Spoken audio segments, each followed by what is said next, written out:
Hello hello, je vais vous montrer dans cette vidéo comment prendre rapidement en main l'application WordSwag. Donc on ouvre l'application et quand on arrive sur la page d'accueil, on a le choix en fait soit de prendre une photo directement avec la petite caméra qui est ici pour avoir une photo de base, soit de cliquer sur les deux petites photos en bas à droite et dans ce cas-là on peut accéder à la base de données de photos de WordSwag ou directement à sa galerie en haut en cliquant sur caméra roll et les deux petits carrés blancs dans le rond noir. Donc si on clique ici, on peut télécharger une photo de la galerie ou alors tout simplement utiliser une photo déjà existante dans WordSwag. On peut aussi utiliser la base de données qu'ils ont en cherchant par mots-clés. Donc par exemple plantes, hop, et voilà, et ça va télécharger toutes les photos de plantes. Donc là, en l'occurrence, je vais utiliser une photo de la base de données, mais c'est juste pour vous montrer un exemple. Et donc le but de cette application, c'est de pouvoir ajouter des textes jolis, sympathiques, par-dessus une image de fond que vous aurez choisie. Donc là, en bas, vous allez pouvoir choisir le format de l'image que vous voulez. Et vous pouvez soit couper l'image au format que vous voulez en cliquant en bas sur Crop, ou alors passer à l'étape suivante sans couper l'image en cliquant en haut à droite sur la flèche sur Skip. Donc là, en l'occurrence, moi, je vais la couper en carré comme si c'était pour Instagram. Hop, couper. Et on arrive sur la page pour pouvoir choisir le texte. Alors, je vais d'abord vous montrer les trois onglets au-dessus. Donc, on a Style qui est pour choisir le texte. On a la couleur pour choisir la couleur du texte. Et on a Image pour choisir en fait comment améliorer l'image de fond. Donc là, par exemple, je vais mettre ça de côté pour vous montrer. Je peux changer en fait les couleurs de l'image de fond en cliquant tout simplement sur les différentes options en bas. Et je peux augmenter la luminosité ou la baisser.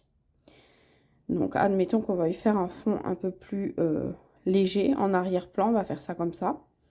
Et je vais retourner sur Style. Donc, par exemple, sur Style, je vais choisir ici en cliquant, je peux choisir des styles différents d'écriture.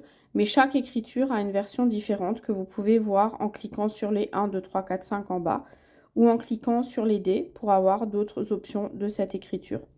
Donc là, je vais la mettre en noir pour que vous puissiez me voir. Donc, en cliquant sur Color, vous pouvez chercher des couleurs, des effets, comme vous le voulez. Vous pouvez aussi changer la transparence en fait du texte. Et vous pouvez aussi, en fonction de l'image de fond que vous avez, cliquer sur Inverser en bas à gauche. Et ça permet tout simplement de mettre l'image en transparence dans le texte, comme si le texte avait été découpé en fait dans l'image. Voilà, donc là, vous voyez, vous pouvez changer les couleurs comme vous le voulez. On va partir sur ça, par exemple. Je retourne en Style. Et là, on peut chercher, en fait, différents effets de texte. Voilà, donc vous pouvez trouver ce qui vous plaît. Donc, moi, je vais utiliser un de mes préférés. Hop, voilà. Et là, en l'occurrence, on peut changer en bas la forme en fonction de ce qu'on veut. Donc, moi, j'aime bien celle-là. Je vais garder celle-là. On peut la réduire et en double tapant dessus, en fait, on accède ici au texte. Donc, on peut soit, si on veut, par exemple, trouver une citation ou autre, cliquer ici sur la gauche et avoir une citation. Ou laisser sur Custom en haut et on peut taper le texte qu'on veut. Donc là, par exemple, si je veux faire une petite image pour faire un jeu concours sur mon Instagram, je vais taper, par exemple, giveaway 500 $, cash à gagner. Voilà. Une fois qu'on arrive là, donc en bas, on va avoir deux options. Soit on laisse en fait l'application choisir comment découper le texte sur plusieurs lignes. Ou alors on décoche en fait en bas à gauche l'effet pour que ça reste, que les textes soient cassés et mis en ligne comme nous on l'a décidé. Ensuite, on va juste cliquer sur Save and Close. Et si on veut mettre une signature, on peut en bas le mettre dans l'option là où il y a écrit Save, Say Who, Optional. Là, vous pouvez mettre votre nom si vous voulez que ça signe votre nom. Je vais cliquer sur Save and Close. Ok, on va dire continue quand même parce que des fois, quand on utilise des sigles spéciaux, il n'aime pas, donc il nous le dit.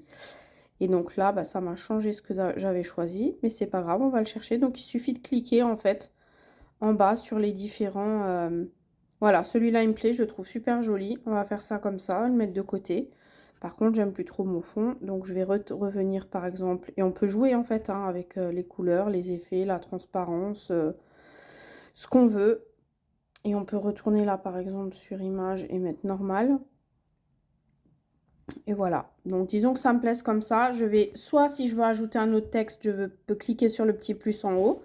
Si je veux rajouter autre chose dans un coin ou autre, et pareil, je peux changer le texte, la couleur, etc. Sinon, je peux l'effacer en cliquant sur la petite croix. Ah, j'ai effacé le mauvais. Bon, on va revenir en arrière. C'est pas grave, on va utiliser celui-là. Hop. Tac, on va faire ça comme ça.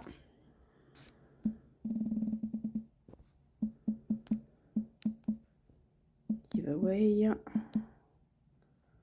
500$ à gagner. Voilà. Hop. On sauvegarde, continue. Je change dans quelque chose qui me plaît. Allez, on va dire qu'on va partir sur ça. Voilà, c'est parfait. Et une fois qu'on a terminé et que ça nous plaît comme on veut, il suffit de cliquer sur Save, d'attendre que ça charge. Et votre image est prête à être utilisée. Éclatez-vous avec cette application.